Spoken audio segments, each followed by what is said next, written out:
ನಮಸ್ಕಾರ ವೀಕ್ಷಕರೇ ಅರಬ್ಬಿ ಸಮುದ್ರದಲ್ಲಿ ಶಕ್ತಿ ಚಂಡಮಾರುತ ಅಬ್ಬರ ಹಿನ್ನೆಲೆಯಲ್ಲಿ ಮಹಾರಾಷ್ಟ್ರದಲ್ಲಿ ಭಾರೀ ಮಳೆ ಸುರಿತಾ ಇರೋದ್ರಿಂದಾಗಿ ಕರ್ನಾಟಕಕ್ಕೂ ಕೂಡ ಈಗ ಮಳೆಯ ಎಫೆಕ್ಟ್ ಪ್ರವಾಹದ ಭೀತಿ ಶುರುವಾಗಿದೆ. ಅಕ್ಟೋಬರ್ 3ರಿಂದ 7ರವರೆಗೆ ಭಾರೀ ಮಳೆಯ ಮುನ್ಸೂಚನೆಯನ್ನು ನೀಡಲಾಗಿದ್ದು ಮುಂದಿನ ದಿನಗಳಲ್ಲಿ ಗಾಳಿ ಚಂಡಮಾರುತದ ಎಚ್ಚರಿಕೆಯನ್ನು ನೀಡಲಾಗಿದೆ. ಜೊತೆಗೆ ಬಿರುಗಾಳಿ ಸಹಿತ ಭಾರೀ ಮಳೆಯಾಗುವ ಸಾಧ್ಯತೆ ಇದೆ ಅಂತ ಹವಾಮಾನ ಇಲಾಖೆ ಮುನ್ಸೂಚನೆ ನೀಡಿದೆ. ಇದರ ಬೆನ್ನಲ್ಲೇ ಈಗ ಕರಾವಳಿ ಭಾಗ ಅಂದರೆ ಭಾರತದ ಕರಾವಳಿ ಭಾಗಗಳು ಸಮುದ್ರದಲ್ಲಿ ಮುಳುಗಿ ಹೋಗಲಿವೆ ಎನ್ನುವಂತಹ ಬೆಚ್ಚಿ ಬೀಳಿಸುವ ರಿಪೋರ್ಟ್ ಈಗ ಹೊರಗಡೆ ಬಿದ್ದಿದೆ. ಹಾಗಾದರೆ ಭಾರತದ ಕರಾವಳಿ ನಕ್ಷೆ ಬದಲಾಗುತ್ತಾ? ಕರ್ನಾಟಕದ ಮಂಗಳೂರು ಮುಳುಗಿ ಹೋಗುತ್ತಾ? ಈ ಎಲ್ಲ ಪ್ರಶ್ನೆಗಳಿಗೆ ಉತ್ತರವನ್ನ ಕೊಡೋ ಪ್ರಯತ್ನ ನಾವು ಈ ವಿಡಿಯೋದಲ್ಲಿ ಸೈಂಟಿಫಿಕ್ ಆಗಿ ಪ್ರಯತ್ನವನ್ನ ಮಾಡಿದ್ದೀವಿ. ಆದರೆ ಅದಕ್ಕಿಂತ ಮುಂಚೆ ನಿಮ್ಮ ಅನಿಸಿಕೆಯನ್ನು ಮಂಗಳೂರು, ಉಡುಪಿ, ಈ ಕರಾವಳಿ ಭಾಗಗಳೇನಿದಾವಲ್ಲ ಇವೆಲ್ಲ ಮುಳುಗಡೆಯಾದ್ರೆ ಏನ್ ಗತಿ? ಜೊತೆಗೆ ಪ್ರಕೃತಿ ವಿಕೋಪಗಳಿಗೆ ನಾವುಗಳೇ ಕಾರಣೀಕರ್ತರಾದುವ ನಿಮಗೇನನ್ಸುತ್ತೆ? ಕಮೆಂಟ್ ಮೂಲಕ ತಿಳಿಸಿ. ಬನ್ನಿ ವಿಡಿಯೋವನ್ನ ಶುರು ಮಾಡೋಣ. ಅರಬ್ಬಿ ಸಮುದ್ರದಲ್ಲಿ ಶಕ್ತಿ ಚಂಡಮಾರುತ ಅಂದರೆ ಶಕ್ತಿ ಸೈಕ್ಲೋನ್ ಅಬ್ಬರದ ಹಿನ್ನೆಲೆಯಲ್ಲಿ ಮಹಾರಾಷ್ಟ್ರದಲ್ಲಿ ಭಾರೀ ಪ್ರಮಾಣದಲ್ಲಿ ಮಳೆಯ ಎಚ್ಚರಿಕೆಯನ್ನ ಹವಾಮಾನ ಇಲಾಖೆ ನೀಡಿದೆ. ಅಕ್ಟೋಬರ್ 3ರಿಂದ 7ರವರೆಗೆ ಮಹಾರಾಷ್ಟ್ರದಲ್ಲಿ ಭಾರೀ ಮಳೆಯ ಎಚ್ಚರಿಕೆಯನ್ನು ನೀಡಲಾಗಿದೆ. ಬಲವಾದ ಗಾಳಿ ಚಂಡಮಾರುತದ ಎಚ್ಚರಿಕೆ ನೀಡಲಾಗಿದ್ದು ಮುಂಬೈ, ಥಾನೆ, ಪಾಲ್ಘರ್, ರಾಯಗಢ್, ರತ್ನಗಿರಿ, ಸಿಂಧುದುರ್ಗ ಸೇರಿದಂತೆ ಹಲವು ಕಡೆಗಳಲ್ಲಿ ಭಾರೀ ಮಳೆಯಾಗುವ ನಿರೀಕ್ಷೆ ಇದೆ ಅಂತ ಹೇಳಲಾಗಿದೆ.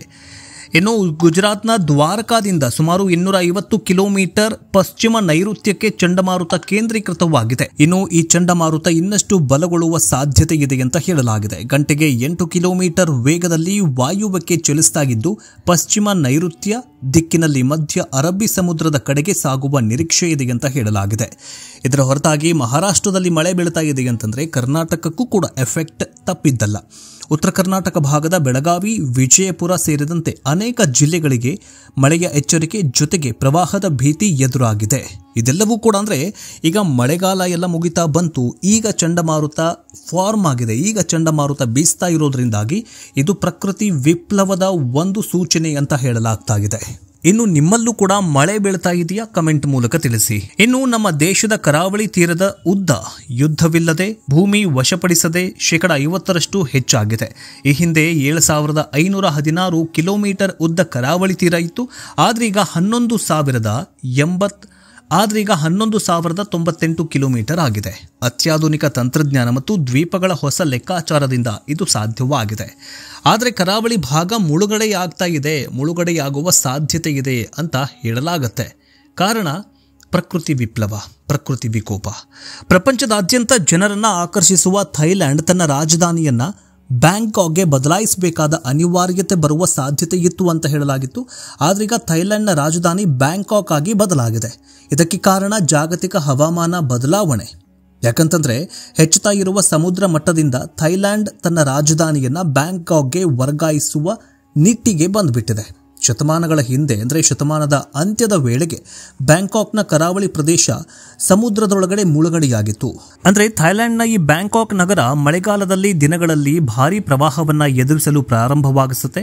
ಹವಾಮಾನ ಬದಲಾವಣೆ ಕಚೇರಿಯ ಅಧಿಕಾರಿಯೊಬ್ಬರು ಹೇಳಿರುವ ಮಾಹಿತಿ ಪ್ರಕಾರ ನಮ್ಮ ಭೂಮಿಯು ಈಗಾಗಲೇ 1.5 ಡಿಗ್ರಿ ಸೆಲ್ಸಿಯಸ್ ತಾಪಮಾನವನ್ನ ಮೀರಿದೆ. ಆದ್ದರಿಂದ ಇಂತಹ ಸನ್ನಿವೇಶಗಳು ಅಂದರೆ ಅಕಾಲಿಕ ಮಳೆ, ಪ್ರವಾಹ ಮತ್ತು ಚಂಡಮಾರುತ ಬೀಸುವಿಕೆ ಇವೆಲ್ಲವೂ ಕೂಡ ಆಗ್ತಾ ಇದೆ ಅಂತ ಹೇಳಲಾಗಿದೆ.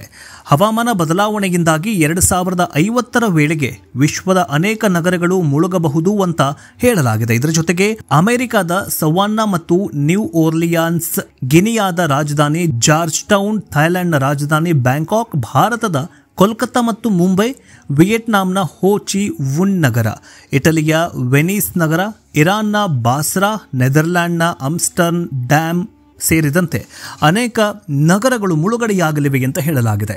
ಅಂದರೆ ಭಾರತದ 2 ನಗರಗಳು, ಅದರಲ್ಲಿ ಕೋಲ್ಕತ್ತಾ ಮತ್ತು ಮುಂಬೈ ವಾಣಿಜ್ಯ ನಗರಿಯಾಗಿದೆ. ಮುಂಬೈನ ವಹಿವಾಟು ಎಷ್ಟರ ಮಟ್ಟಿಗಿದೆ ಅಂತಂದರೆ ಇಡೀ ವಿಶ್ವವೇ ತಿರುಗಿ ನೋಡುತ್ತೆ. ಅದರಲ್ಲಿ ಕರ್ನಾಟಕದ ಮಂಗಳೂರು ಕೂಡ ಮುಳುಗಡೆಯಾಗುವ ಸಾಧ್ಯತೆ ಇದೆ ಅಂತ ಈಗಾಗಲೇ ವರದಿಯಲ್ಲಿ ಹೇಳಲಾಗಿದೆ.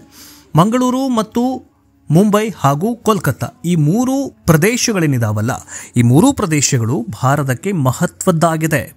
ಬಂದರುಗಳು ಇವೆಲ್ಲವೂ ಕೂಡ ಮಹತ್ವದ ಬಂದರುಗಳು. ಈಗ ಭಾರತದ ಆರ್ಥಿಕತೆ ಬೆಳವಣಿಗೆ ಆಗಬೇಕಾದ್ರೆ ಬಂದರುಗಳು ಕೂಡ ತುಂಬಾ ಇಂಪಾರ್ಟೆಂಟ್ ಆಗುತ್ತೆ.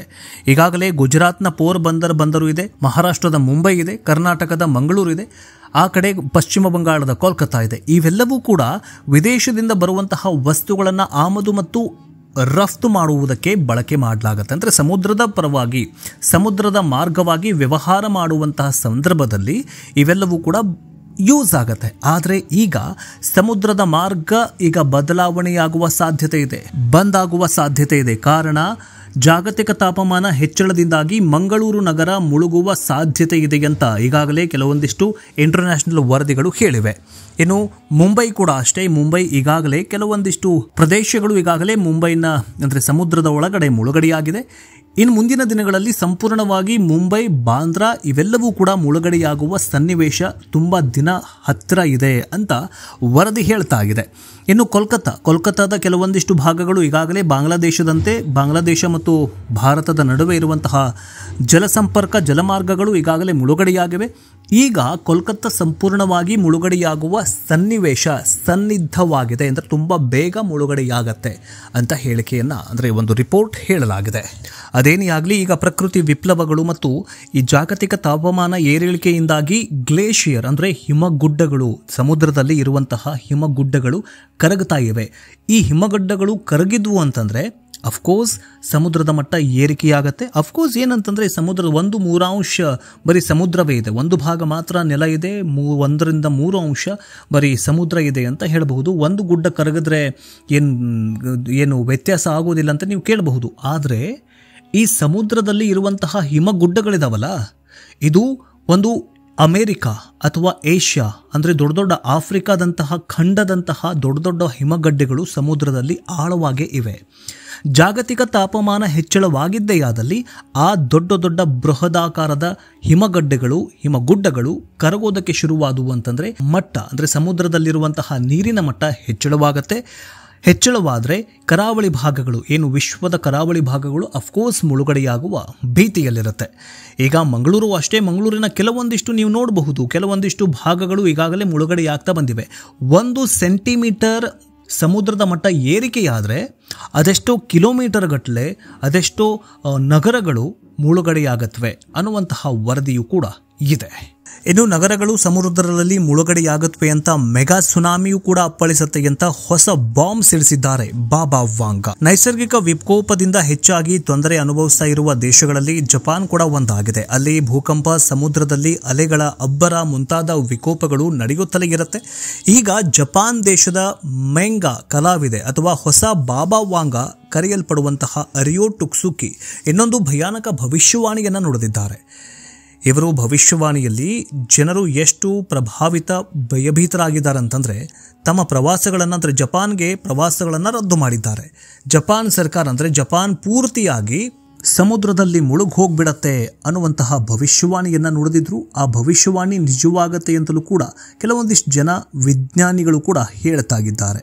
ಅಂದರೆ ಮುಂದಿನ ವಾರದಲ್ಲಿ, ಅಂದರೆ ಮುಂದಿನ ದಿನಗಳಲ್ಲಿ ಜಪಾನ್ ಮುಳುಗಡೆಯಾಗತ್ತೆ ಅಂತ ದಿ ಫ್ಯೂಚರ್ ಐ ಸಿ ಅನ್ನುವಂತಹ ಪುಸ್ತಕದಲ್ಲಿ ನಗರಗಳು ಸಮುದ್ರದಲ್ಲಿ ಮುಳುಗಿ ಹೋಗುತ್ತೆ, ಸಮುದ್ರದಡಿ ಸ್ಫೋಟ ಸಂಭವಿಸುವ ಸಾಧ್ಯತೆ ಇದೆ ಅಂತ ಉಲ್ಲೇಖಿಸಲಾಗಿದೆ. ಇನ್ನು ಸಮುದ್ರ ಕುದಿಯಲಿದೆ, ದೊಡ್ಡ ದೊಡ್ಡ ಅಲೆಗಳು ಅಪ್ಪಳಿಸಲಿವೆ ಅಂತಲೂ ಕೂಡ ಉಲ್ಲೇಖ ಮಾಡಲಾಗಿದೆ. ಆದರೆ ಅದೇನೇ ಆಗಲಿ, ಈ ಭವಿಷ್ಯಕಾರರು ಒಂದು ಮಾತಲ್ಲಿ ಹೇಳ್ತಾ ಇದ್ದಾರೆ. ಇನ್ನು ಈ ವಿಜ್ಞಾನಿಗಳು ಕೂಡ ಕೆಲವೊಂದಿಷ್ಟು ಅಧ್ಯಯನಗಳನ್ನು ಮಾಡಿ ಸಮುದ್ರದ ಬಗ್ಗೆ ಭವಿಷ್ಯವಾಣಿಗಳನ್ನು ನೋಡುತ್ತಾ ಇದ್ದಾರೆ. ಅದರಲ್ಲಿ ಮಂಗಳೂರು ಕೆಲವೊಂದಿಷ್ಟು ಭಾಗಗಳು ಮುಳುಗಡೆಯಾಗುವ ಸಾಧ್ಯತೆ ಇದೆ ಅಂತಲೂ ಕೂಡ ಹೇಳಲಾಗ್ತಾ ಇದೆ. ನಿಮಗೇನನ್ಸುತ್ತೆ ಕಮೆಂಟ್ ಮೂಲಕ ತಿಳಿಸಿ. ಮುಂದಿನ ವಿಡಿಯೋದಲ್ಲಿ ಮುಂದಿನ ಅಪ್ಡೇಟ್ನೊಂದಿಗೆ ಬೇಗ ವಾಪಸ್ ಬರ್ತೀವಿ. ನೋಡ್ತಾ ಇರಿ ಡಿಜಿಟಲ್ ನ್ಯೂಸ್ ಕನ್ನಡ. ಜೈ ಹಿಂದ್, ಜೈ ಕರ್ನಾಟಕ, ಜೈ ಸನಾತನ.